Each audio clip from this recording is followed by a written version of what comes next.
Hello, hello, hello. Jennifer Tochi here. And yes, it's St. Patrick's Day. And I've already have gone out for my pop today. Yes. And got Tochi in the wild. Yeah. While I was doing it early this morning, thinking that maybe the streets might be calm. But they were calmer than they are now. But I'm now locked in my house. So I think, hey, why not tell a story about a controversial movie? Yes. That that I got in a very controversial way. Yes. That I had been looking for I got this movie about 5 years ago at a garage sale. And I walked up and I finally had seen it. And I said, rum, rum, rum. And it was $1. And I was going, rum, rum, rum. And then I hear a guy in front of me talking about Sam Peckinpah, that bastard. He made some of the most horrible movies. And it's like, I wish I was Freddy Krueger. And then he started saying racial things about Dustin Hoffman. And he said he wanted to burn the VHS. And he was going to buy it to just do that. And was reaching for it. And I said, ow! Please don't kick me, sir. And I had waddled myself up to stand next to him. Well, not waddled, but kind of snuck myself up to stand by him. So he was close enough to me to kick me. I yelled out, ow! Please don't kick me, sir. And of course he had it, but he was kicked out of the garage sale without getting anything, including this movie. And I grabbed it. And yes, this is a very controversial movie. Yes. I had seen a lot of I love Dustin Hoffman. I love his movies. But I had never seen this one. And this was on the 20th Century Fox Selections. Yes, Straw Dogs. What does it say? Sometimes a man is forced to defend his honor against all these guys, I guess. Yes. And, of course, on the 20th Century Selections, they have a little thing in red on the bottom. Here it says, Straw Dogs is considered one of the most controversial observation on violence ever filmed. Its release spawned countless editorials, columns, and articles in newspapers and magazines nationwide. God knows there's enough anti-straw dog YouTube videos. Yes. They said since this movie was made, I Spit on Your Grave was made. Which I say, bullshit. Because as a girl who sat down to watch I Spit on Your Grave when I was 8 years old. So I knew the freaking movie. I know the freaking movie. It is ingrained in my brain. Yes, hey, Internet Eric will not want to watch Straw Dogs. Because there is, one rape in it. Yes, there is. A woman gets raped in it. And no, I'm not for rape. Not at all. It's happened to me. It's not fun. It would have happened more if I haven't kicked enough guys in the balls and maybe bitten a few guys somewhere where that something didn't happen. But this movie is not I Spit on Your Grave. Okay, I'll read the back. What this movie is about now. Please don't let what I just said scare you off. Seb Peckinpah's startling, unforgettable drama about the limits of human endurance stars Dustin Hoffman as David. Yes. An easygoing man who is suddenly pushed beyond his limits after moving to a quiet English countryside. It's David's wife, played by Susan George. What's her name? May. Yes, I think her name is May. Is taunted by workmen on their farm. When he does not stand up to them, they become more aggressive, finally forcing David to decide how far he'll go to protect his home, his wife, and his dignity. Made in 1971. Yes. 117 minutes. Yes. Amy is his wife's name in this movie. Okay. It says, a brilliant feat of movie making, says Time. Yes. Okay. Um, let's see. Screenplay by David Zelle Goodman and Sam Peckinpah. Okay. Okay, they go back to where Amy grew up, which is a country home in East, in the countryside in England. Yes. And where they are connected to a small town. Yes. And in this place are a lot of beer drinkers. Just like the place I'm living now. Yes. And today's an especially huge day for beer drinkers and partiers, and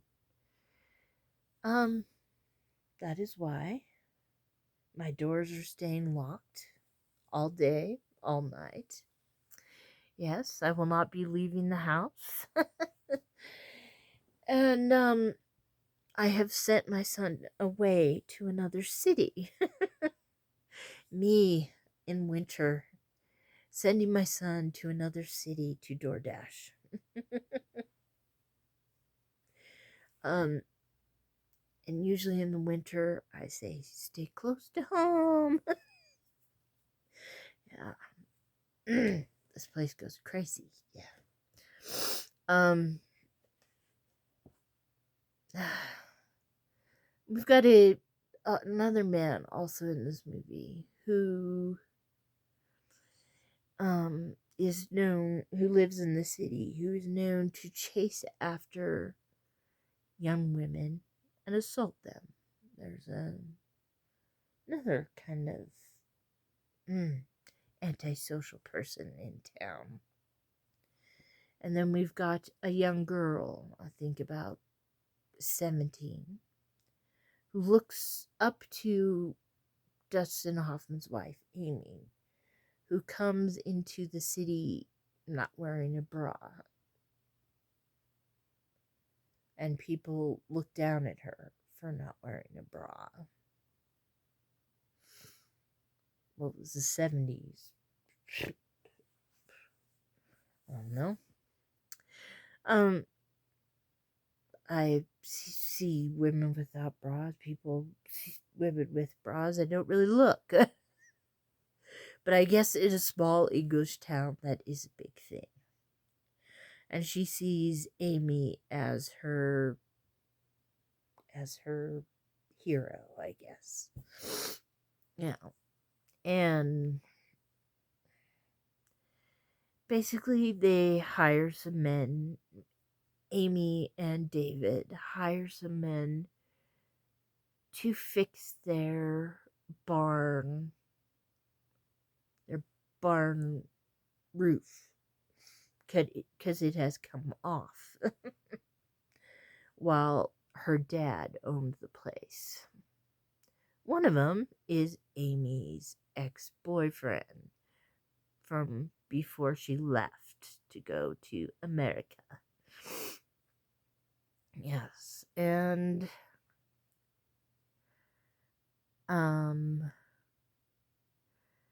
she is basically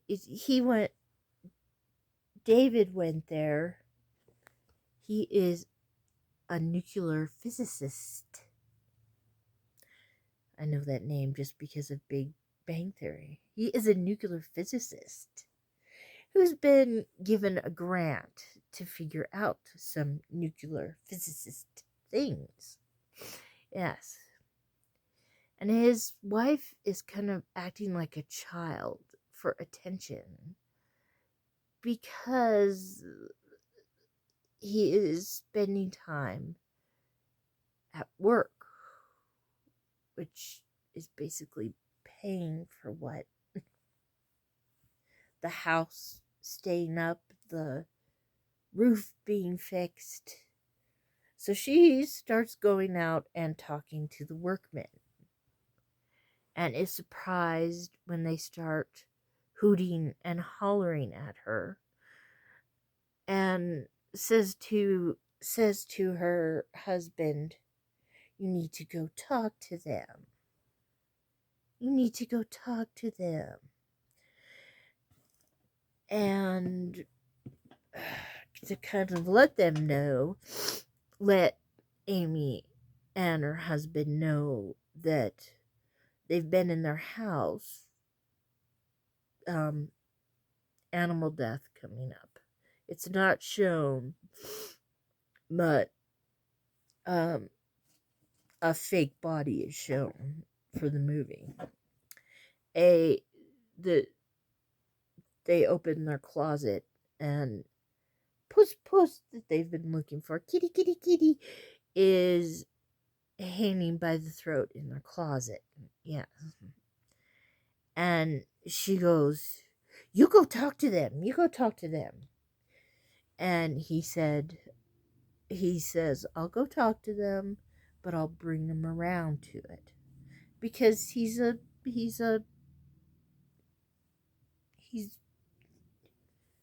shy guy. Yes.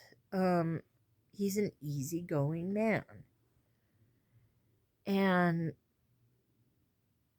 she's basically calling him a pussy.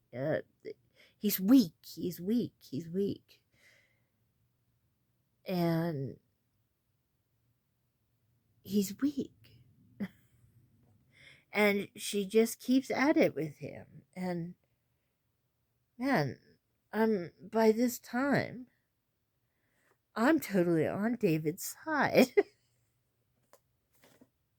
When he invites him in the house to talk to him about it, she brings in a bowl of milk that they had for the cat and throws him off guard. And so he doesn't talk to him because he's sitting there staring at the bowl of milk.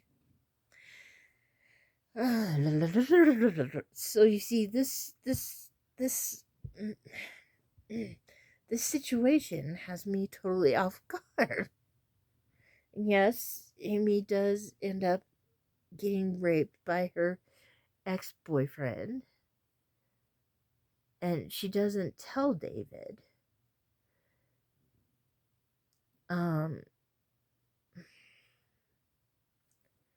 But certain things happen that their house gets attacked, and Amy's trying to take over the situation, and he finally tells her what to do. Get upstairs, sit down, and I'm protecting the house. And she won't listen. And it's like, you want him to take over?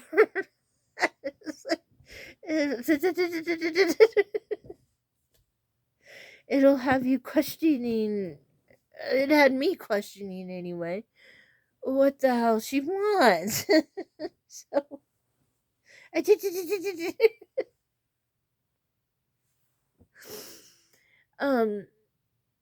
don't think it's the most controversial movie ever. No. But it was a good movie. It was well made. Dustin Hoffman was awesome in it. Amy made me very Susan George made me angry as hell. All these men made me angry as hell. So I think it did its work. When one of them gets a bear trap shut around his head, I say, yeah. So I think what they did passed through. So I think Sam Peckinpah did great at it. When a movie makes me that into it, that I'm going, yeah, kill the motherfuckers because I'm mad at them, I give it a yes. So I'm going to give this movie a 9.9. Yes. Out of my 10 scale. Yeah. I'm like I said, if you don't like animal deaths, they don't show an actual animal death. And you can automatically tell that that's a puppet hanging. And rape, you won't want women's rape, you won't want to watch this, but I think Sam Peckinpah and Dustin Hoffman pulled it off. I don't see why they did the stupid 2011 stupid thingy, and I've gone on for 18 minutes because it affected me that much. And right now I'm ready to kick somebody's ass if anybody tries to get in my house, because that's what usually happens in Uptown Butte on St. Patrick's Day. So, have a nice day, everybody. Don't worry, I will be well. I'm going to watch Revenge of the Nerds and play a little duck hunt. Farewell.